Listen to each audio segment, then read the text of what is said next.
श्रियः कान्ताय कल्याण निधये निधयेऽर्थिनां श्रीवेङ्कटनिवासाय श्रीनिवासाय मङ्गलम्। लक्ष्मीसविभ्रमालोक शुभ्रूविभ्रमचक्षुषे चक्षुषे सर्वलोकानां वेङ्कटेशाय मङ्गलम्। श्रीवेङ्कटाद्रिशृङ्गाग्र मङ्गलाभरणाङ्घ्रये मङ्गलानां निवासाय श्रीनिवासाय मङ्गलम्।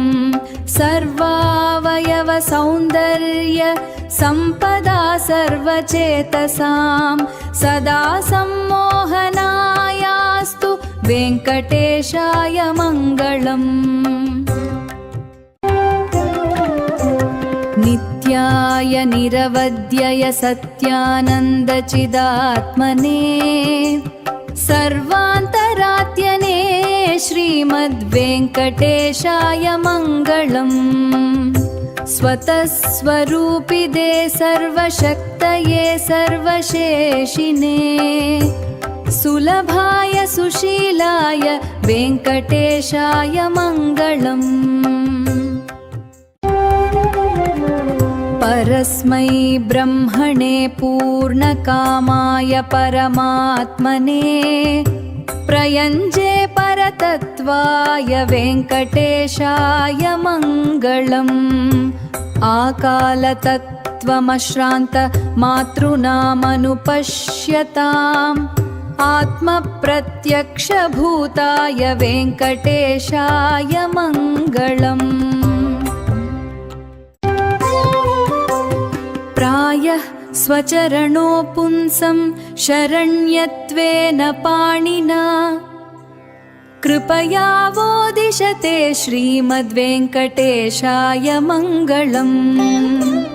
प्रायः स्वचरणो पुंसं शरण्यत्वेन पाणिना कृपया वोदिशते श्रीमद्वेङ्कटेशाय मङ्गलम्।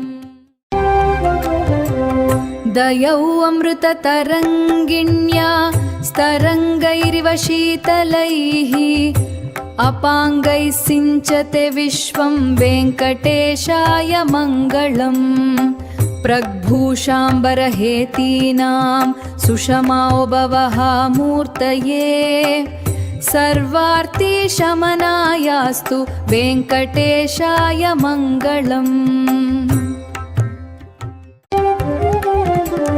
श्रीवैकुण्ठविरक्ताय स्वामी पुष्करिणीतटे रमया रममाणाय वेङ्कटेशाय मङ्गलम्।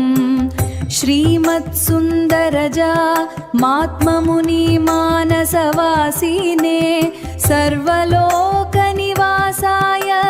श्रीनिवासाय मङ्गलम्। मङ्गलाशासनपरैर्मदाचार्य पुरोगमैः सर्वेच्चैः पूर्वैराचार्यैः सत्कृतायास्तु मङ्गलम्।